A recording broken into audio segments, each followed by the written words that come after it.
لێرە ئامادەین بە ئامادەبوونی بەڕێز کاک هێمن پارێزگاری هەولێر بە وەکالەت لەگەڵ نوێنەری کۆمپانیای شیڤڕۆن کەوا 400 قەروێلەی نەخۆش 400 بێت بۆ بەڕێوەبەرایەتی گشتی تەندروستی هەولێر دابین کراوە.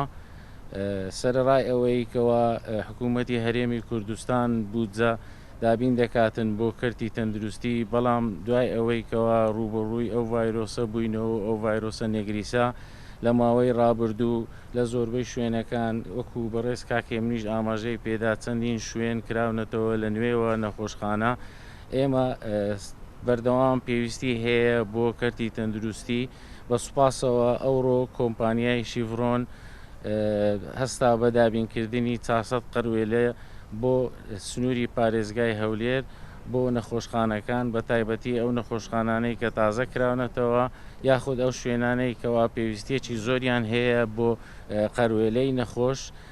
ئێمە دەتوانین ئەو شوێنانەی کەوا پێویستیان هەبی پێداویستیەکانیان تێدا پڕ بکەینەوە و هەروەها سوپاسی کارەکانی پێشوشیان دەکەین کەوا هاوکار بوونە بۆ بەڕێوەبەرایەتی گشتی تەندروستی هەولێر بە دابینکردنی پێداویستی تر بۆ بەرەنگاربوونەوەی ڤایرۆسی کۆڕۆنا. و ئێمە ئومێد دەخوازین کەوا بەردەوام بن لە کارەکانی خێرخوازیان و کارە مرۆییەکانیان بە پشتگیریکردن و هاوکاریکردنی بەڕێوەبەرایەتی گشتی تەندروستی هەولێر.